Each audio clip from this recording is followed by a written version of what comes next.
मित्रों, वैदिक ज्योतिष केंद्र में आपका स्वागत है। कहीं ना कहीं किसी न किसी कुंडली में ये युति आपने देखी होगी। चंद्र और बुध, चंद्रमा और बुध एक साथ किसी न किसी भाव में तो बैठे नजर आ रहे होंगे, लेकिन उन भावों में, विशेषकर तीसरे भाव में, छठे भाव में, सातवें भाव में, अष्टम भाव में, इन भावों को छोड़कर अन्य भाव में अगर आपको ये युति मिलती है तो ये मान लीजिए कि आपके ऊपर सरस्वती माँ की कृपा होने वाली है। कैसे कृपा होगी? वह व्यक्ति दिमाग से, विवेक से, टेक्निकल से, गुण से और इंद्रिय जनित, जिसको सेक्शंस बोलते हैं, अनुमान, इससे बहुत ज़्यादा संपन्न होता है। ऐसे लोग जो होते हैं वो पूर्व अनुमानित कर्म उनके पास लाभ और फन होता है। इसके तरीके बहुत ज़्यादा लाभ और हानि देखते हैं जीवन में। तो लाभ जो देखते हैं वो भाव में आज चर्चा करूंगा। ये राजयोग की तरह काम करता है। एक्चुअल में राजयोग है नहीं, लेकिन ये जितना राजयोग की तरह फायदा देता है वो अन्य राजयोग देते नहीं हैं। तो उन पे चर्चा डिटेल से हम करेंगे। मित्रों, यदि आपके कुंडली में लग्न में चंद्र बुध बैठा है और कहीं ना कहीं इस राशि के स्वामी की दृष्टि अगर इसके ऊपर पड़ जाए, ध्यान से सुनना, इसके ऊपर दृष्टि पड़ जाए तो व्यक्ति क्या होगा? इसके दृष्टि पड़ने से निडर हो जाएगा और साथ में इन दोनों के कारण से क्या होगा? पूर्व अनुमानित और कला, फन, तरीका, इंटेलिजेंट स्वभाव होने के कारण व्यक्ति क्या करता है? थोड़े समय में बहुत ज़्यादा तरक्की कर जाता है। मस्तिष्क का उसका बहुत काम करेगा ज़बरदस्त, बुद्धि उसके अंतरंग में रहेगा और साथ में मंगल क्या करेगा? निडरता इसको दे देगा। तो ये व्यक्ति क्या करता है? जहाँ भी करेगा, मौकाप्रस्त निवेशक ऐसे व्यक्ति होते हैं, मौकाप्रस्त लाभ उठाने वाले ऐसे व्यक्ति होते हैं, बहुत ज़्यादा लाभ कमा लेते हैं जीवन में।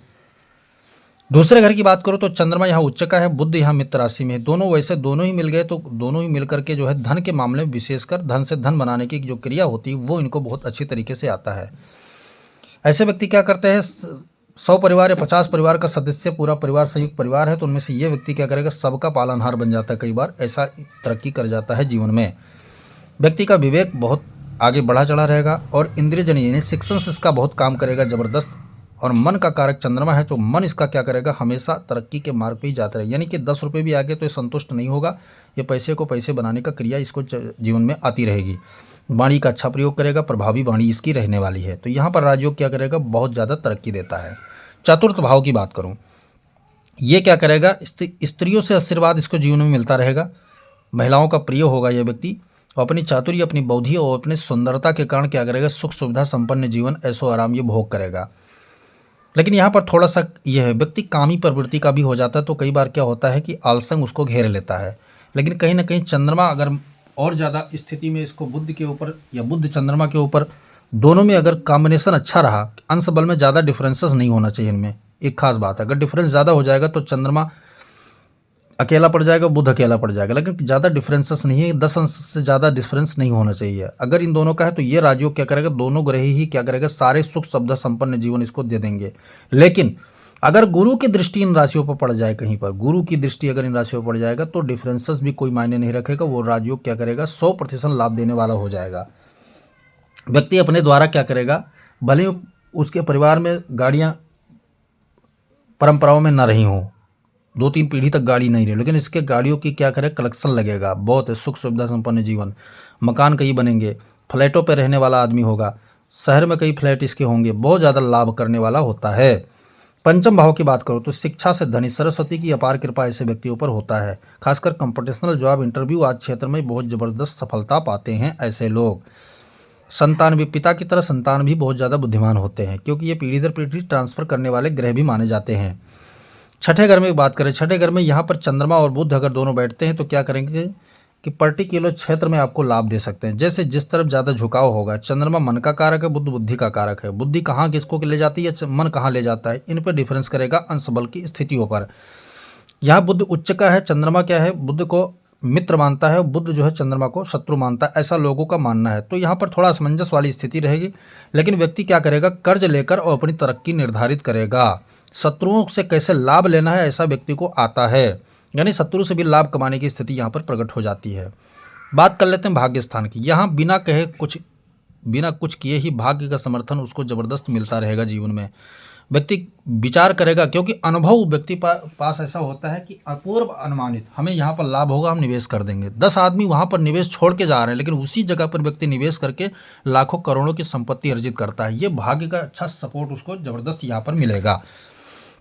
दसम घर की बात कर लेता हूँ। दसम घर में अगर चंद्र बुध बैठे हुए युति कर करके और शनि की किसी प्रकार स्थितियां, अगर संबंध भी इस शनि का स्थापित हो जाए, चलो ना भी हो तो भी यहाँ पर क्या करें, करियर को क्या करेंगे, व्यक्ति कोचिंग सेंटर चलाने वाला होता है। ऐसा कम शिक्षा अर्जित करने के बावजूद भी बड़े स्तर का शिक्षा नीति लागू करने का काम इसके पास होता है।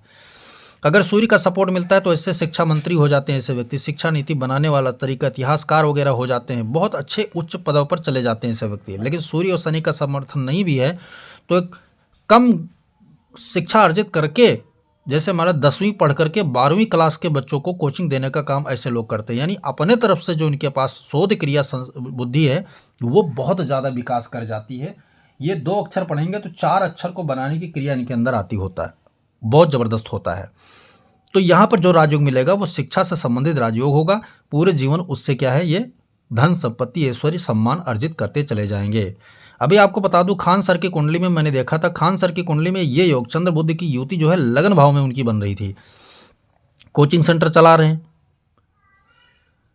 अगला भाव है 11वां भाव। मित्रों 11वें भाव में अगर चंद्र बुध की युति हो जाता है तो ऐसे व्यक्ति क्या करते हैं, उनका जो सेक्शंस होता है बहुत लकी होता है, क्योंकि वो सेक्शंस पर पूरा भार उनके निर्भर होता है।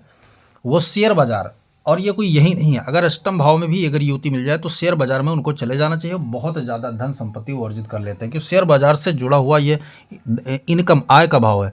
तो डायरेक्टली पैसा निवेश करो पैसे बनाओ, पैसे निवेश करो पैसे बनाओ वाली स्थिति पे है। शेयर खरीदना शेयर बेचना, शेयर खरीदना शेयर बेचना, शेयर बाजार सेंसेक्स निफ्टी आप देखो, आपके लिए अच्छा रहेगा। अगर गोल्ड से संबंधित बिजनेस भी आप अगर करते हैं तो भी उससे आपका ज़्यादा मुनाफा होने वाला है। तो ये राजयोग जो 11वें घर में होगा ये बहुत ज़बरदस्त लाभकारी रहेगा आपके लिए। बात कर लेते हैं 12वें घर की। 12वें घर की बात कर लेते हैं तो आपका पूरा जीवन क्या करेगा, ठेका लेने में बीत जाएगा। जैसे बिचौलिए का ठेका होता है, कोई मैटर आपके पास आया, वो सुलझ नहीं रहा है, लेकिन आपने पैसे लिए और दोनों का मैटर सुलझा देने का गुण आपके अंदर जो है ज़्यादा रहेगा। बहुत ज़्यादा चाणक्य भूति दिमाग आपके पास रहने वाला, उसका लाभ आप क्या करेंगे, दोनों के मैटर को सुलझाने बिचौलिया बनकर पूरे जीवन कमाते रहेंगे। ऐसे व्यक्ति क्या करते हैं, हर मैटर में दलाली का काम कर जाते हैं और लाभ भी उनको जबरदस्त होता है। मित्रों तो इनमें से कोई राजयोग आपकी कुंडली में चंद्र बुध से संबंधित बन रहा है, अगर बन रहा है तो आप बैठे मत, अपना भाग्य आजमाएं, सेक्टर वाइज आजमाएं, तरीका वाइज आजमाएं, आपको लाभ मिलेगा अवश्य। मित्रों वीडियो पसंद आए तो लाइक करें, शेयर करें, सब्सक्राइब करें, साथ में बेल आइकन का बटन जरूर दबाएं ताकि हमारा नया लेटेस्ट वीडियो आप तक जरूर पहुंचे। वीडियो बिना स्किप करके देखेंगे तभी समझ में पूरी तरह आएगा। मित्रों जय सिया राम।